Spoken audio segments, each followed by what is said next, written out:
Tita Tanya Chinita. Storya ng pag-ibig na wagas. Storya ng pagtataksil at pang-aahas. May ginawang panakip butas. May happy ending ang wakas. Damdaming malambot at matigas. Sa live drama, pwede nang ilabas. Tutulo na at tatagas ang mga katas ng nakalipas. Katas ng nakalipas.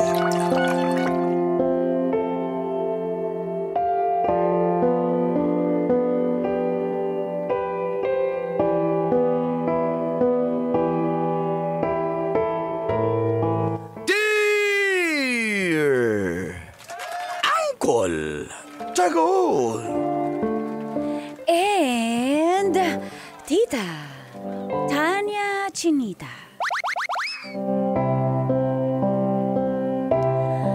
Sobrang sarap ng kumpare ni tatay. ay.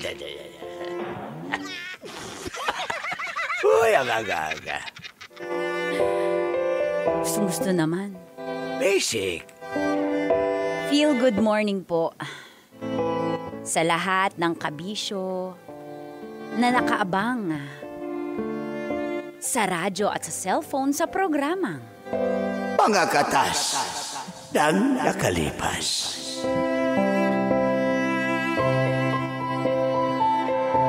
Itago nyo na lang po ako sa pangalang Mia. 22 years old ng Pinagbuhatan, Pasig.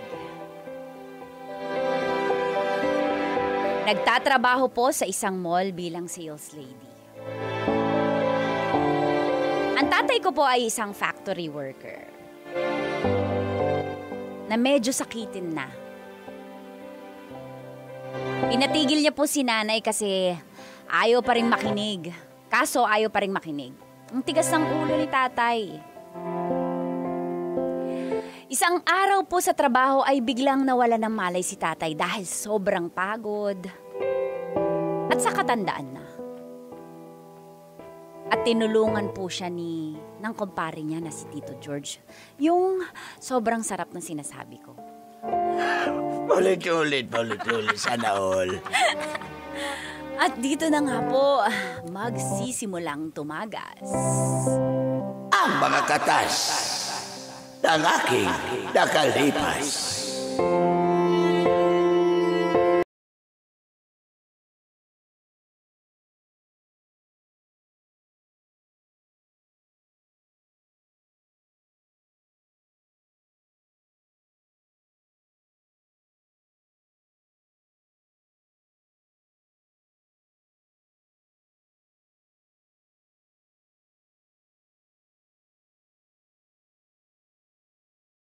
Inom mo. Darling, kung ayaw mo palitan kita. Ay, wala akong pake. Matagal mo na akong pinapalit-palitan. Oh, Tumigil hindi. ka na. Dinagdagan lang, hindi pinalitan. Akala mo, ano? Ay, aray ko. Ikaw talaga. Pare, alis na siguro ako kasi mukhang si Mare, baka magagalit na yan. Ay, pare, pasensya ka na. Kasi kapag na-hospital yan, hindi naman ikaw gagastos ako. Kami ang maghihirapan ng anak. Darling, nagpasalamat ako dito kay Paring George. Kung hindi dahil sa kanya, baka wala na ako dito. Wala ka ng gwapong asawa. Ano ba nga nangyari noon? Ano ba nangyari? Kasi nga, nahimatay ako. Kung hindi ako nasalo ni Paring George, baka nabagok na yung ulo ko at wala na ako dito. Kaya pare, salamat talaga pare. Sayang talaga. Wala nga naman, pare. Sayang naman O, baba. yun. Sana makakalaya na ako. May sinasabi ka na, ano makakalaya? Narinig ko yung konsensya mo. Paano? Iba ka talaga. Ano makakalaya? Wala, pare. Ano pare? Ay, ako yung kasama pare mo. George, gusto ko magpasalamat, parang George. Gusto ko magpasalamat sa iyo. Salamat sa mga tulong mo, ha? Wala nga naman. Kundi dahil sa iyo, baka kung paano na yung mo, kumpare mo, tsaka baka wala na hindi namin alam kung paano kami makakain. Kaya nga. Kasi siya lang nagtatrabaho, Close kami nito Close kami. Pati ba sa pambababae? Wala akong kinalaman dyan. Ma? Ako ba'y lasing na ako ba'y? Pero tatagay pa rin ako. Ma, ito po yung sisig, yung pinainit niyo po. Nainit ko na po. Hello po ko, Uy, anak, ang ganda talaga ng anak ko, manang-mana sa akin. Buti hindi sa nanay. Aray ko. Grabe ka talaga. Doon na nga ako sa kusina. Anak, ikaw na mag-asikaso dyan. Opo, ma. Tay, ito na po yung pinainit niyo po na sisig. Uy, salamat, anak. Sige po. Salamat dahil pag nandito ang Tito George mo at Tito Bong mo, inaasikaso mo kami. Hala po. Salamat! Ate, Salamat, Mia! salamat po. Sayang, Mia, may asawa na kasi ako. Kung wala lang, liligawan ko to, pare. Uy. Anak ko yan, umayos ka. Anak, sige na, sumibat ka na muna. Baka may... Ay, hindi po. May sasabihin po ako kay Tito George. Tito George, gusto ko lang po magpasalamat sa pag-asikaso niyo kay tatay nung nahimatay po siya. Walang anuman, Hindi po Mia. namin alam, baka wala na po akong tatay kung hindi niyo po siya natulungan. Salamat po uli. Siya nga po pala, eto po meron Paris dito, binilang ko po kayo bilang pasasalamat. Pwede akong kumain sa Hindi ka Paris? po kasali. Isa lang po, one serving lang po yung in-order ko, Tito Bong. Kasi kay Tito George, ano po bang ambag nyo nung nahimatay si tatay? Hinila ko yung niya, pututoy. Ha? Para magising. Sige na po. Kung hindi ko ginanon-ganon. Hindi. Ganon-ganon. Iba yung ginis. Ginagising nga sa. Salamat po. Sige po, balik na po ako dun sa kusina. Anak, sige anak. Ay, bibili pa po ba ako ng yelo? Kay, Bumili ka. Kay Trixie? Kantahan mo na kami, magkantahan. Sige po. Salamat, anak. Magkakantahan ko kayo kasi, pare, dahil sa inyo na okay ako eh. Para sa inyo to, hello. Mic sound. And now, dinner was in, and so I pieced the final curtain.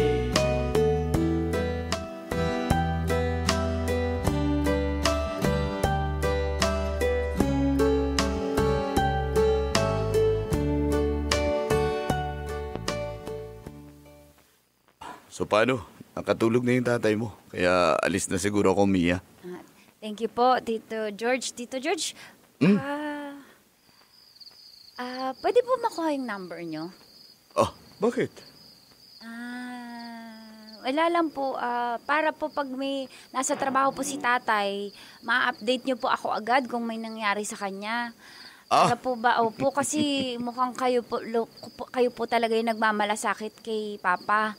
Kung okay lang po sana. Oo naman. Ibibigay ko yung number ko sa iyo. Para kung may tanong ka man, Opo. i-update kita. Tito George, nag-gym ka ba? Halata ba para akong alimango? Hindi. Sige. Ganda po kasi ng katawan nyo. Ang ganda po ng tsaka, Sa ano lang? tsaka ang pula-pula po ng dibdib nyo pag nalalasing po kayo. Tisoy. Ang sarap. Ay, Hindi, sa bahay lang. Meron akong ginawang dumbbells at barbell na semento. Yung lagayan ng pintura. Lilagyan ko ng semento, tas bakal. Ayun yung lang. Sana bahay po lang ganyan ako. po si tatay ka-healthy. Ang healthy nyo po. Siguro healthy din yung... yung... Ingat po kayo pag uwi. Tito George, ito po yung cellphone ko. Lagay na lang, save na lang po yung number nyo. Sige, Mia. Okay lang po ba kayo tawagan? Pag minsan hindi ko nasasagot pag nasa... Tito George, single po ako. Ako naman, single na actually, pero hiwalay na kami ng asawa ko eh. Nasa kanya yung anak namin. So matagal na po kayong walang asawa? Matagal na, mga 3 taon na rin. So wala po kayong sex life. Ikaw talaga bata ka. Oh yeah. Sinasabi ko. Nakakatawa po talaga tayong dalawang ganda ng chemistry po natin. Oo nga, ikaw talaga. Opo. Sige, Tito. Pambihira. Sige, alis na ako Baka gusto niyo po dito na lang kayo matulog. Huwag ka mag-alala. Ilasing po kayo, nakamotor pa naman kayo. Baka Ay, hindi. ma-checkpoint po kayo dyan. Hindi, okay lang. Sure po kayo, Tito George. Update niyo po ako pag nakauwi na kayo. Kung hindi naman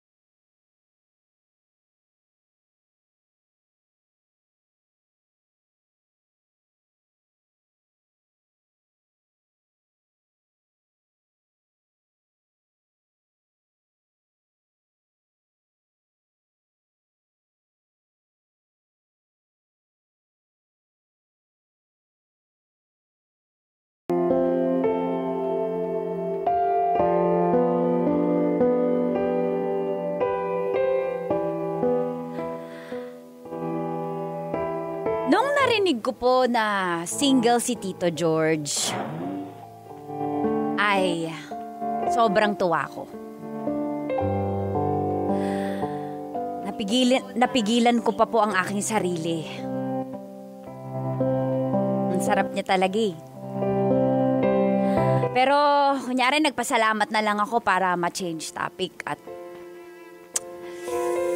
Pero, iba po talaga yung dating ni Tito George sa akin. Pero good news na lang dahil single pala siya.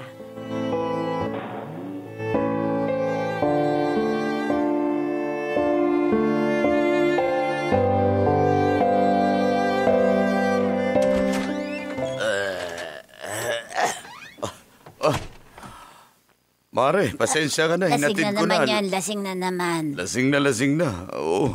Nahirapan nga ako sakay sa motor ko kasi gumaganon-ganon eh. Saan na naman kayo nag-inom? Birthday kasi ng kumpare namin si Ralph. Birthday niya. Doon sa kasama namin si Brother Luis sa car wash kami nag-inuman.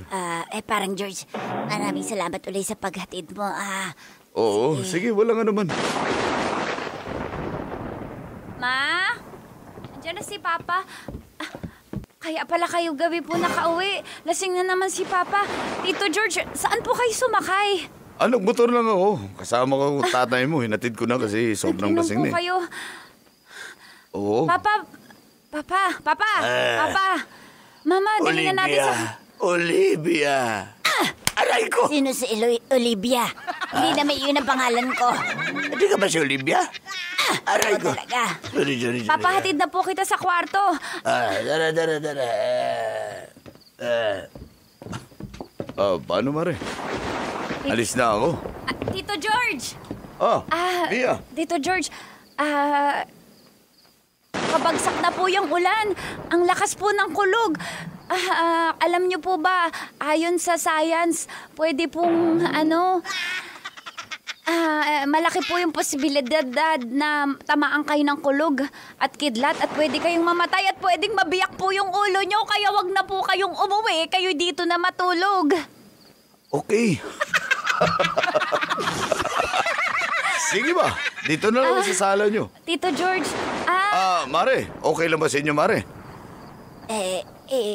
Teka lang, inaasikaso ko pa si pare mo. Sige, Tito Mare. George, kasi po, sa sala po, dito natutulog yung pusa at aso namin. Kaya sa kwarto po kayo matulog, kwarto ko.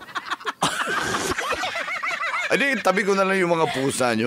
Okay lang naman. Ay, hindi po, Tito George, hindi ko po hayaan ko kasi napakabait niyo po. Kaya sa kwarto po ko po kayo matulog. Ayokong, gusto ko respetuhin yung tatay mo. Baka sabihin niya eh. Tito George, wala po siyang masasabi kasi lasing siya. Wala ring masasabi si Sabagay. Mama. Di ba po?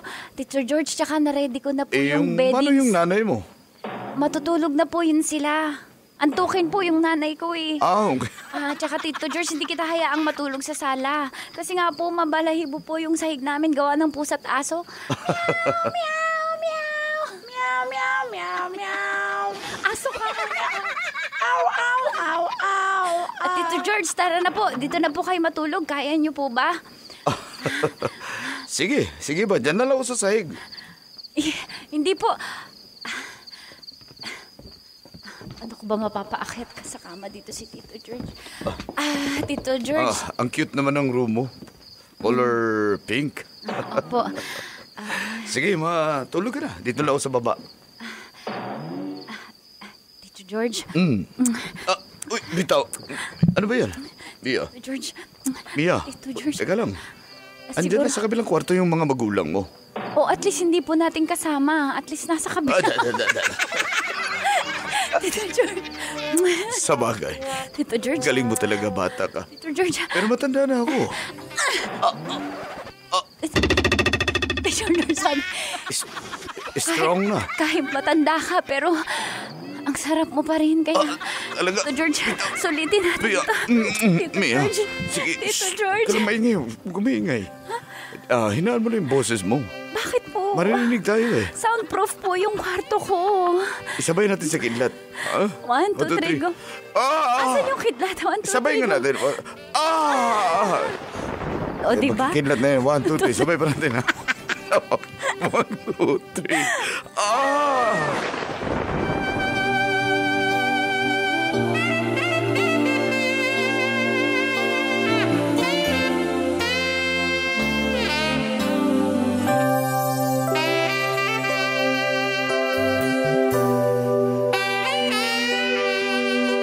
Maraming beses pa po na ulit ang aming babe time ni Tito George Baby. Napamahal na po ako sa kanya at mukhang siya rin naman. Hanggang sa isang araw ay nabuntis po ako.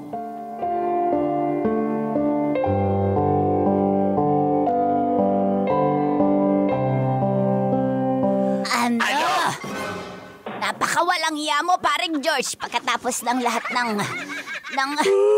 pagmamalasakit ko sa'yo, may kapalit pala yung pagtulong mo sa amin. Mia! Sorry po pa. Sorry! Sorry po Akala pa. nyo, sabi ko na may nangyari. Dapat na tinatulong dito pero... Papa. Pare, Baby. kilala mo naman ako. Wala naman akong ibang babae, pare. Tumahimik ka! Anak ko yan, George, anak ko yan. At sinasabi ko lang naman, handa naman na akong managot kay Mia. Pero iwalay ka. Oo nga eh. Kaya nga, Iwalay ako. at saka hindi ka na nahiya. 55 ka na, yung anak ko 22. Napakahalay. Ha? Darling, huwag ka naman ganyan magsalita. Kasi may Ay, parang nadyo ako, 21 yun eh. Aray ko! Ikaw talaga, kaya dapat mamatay ka naman, miss. Boy, Dapat baka talaga si Ma. hindi ka naniligtas eh. Pare. Mihingi ako ng tawad sa inyo. Sorry po. Pero handa akong panagutan yung kung ano man. Paninindigan ko si Mia. Mahal ko siya. Mahal ko yung anak niyo. Kahit paninindigan mo yan, parang ayoko dahil gawa ng sobrang tanda mo. Dahil sa kidlat talaga yan. Kaya nga, baka nung mga naulan doon kayo, nag-aano. Kidlat yan, kidlat! Patay, sorry. Anong patay? Anong patay? Gusto mo talaga kumamatay? Ha? Sorry po. Ayusin ko po yung buhay ko, di ba, baby? Baby ka Tatanggapin pa ko. dyan, baby. Pananagutan ko yan, pare. Darling? Ayoko. Lumayas ka dito, George. Napakawalang niya mo. Sinamantala. Sinamantala mo darling. yung anak ko. Darling. Bata pa iyan. Isko. Darling, hindi dahil kay Parin George. Hindi ako mabubuhay. Kaya Parin George, okay lang. Okay lang. Asa alagaan mo yung anak ko, ha? Bala nga kayo dyan. Diyos ko, ano bang nangyayari sa mundo, anak? Sorry po. Basta, at least, may kainuman ako palagi. Ang sarap po kasi ni Tito George. Ay. Kaya mo ba sabihin niya na dito ko sarap mo? Kasi bakit ikaw, tay, kaedad lang naman kayo? Bakit hukloban ka na? Wala naman din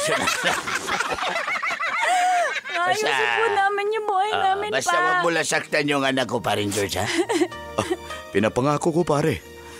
Alagaan ko't mamahalin ko si Mia. Mahal na mahal kita, Mia. Mahal na mahal kita, baby.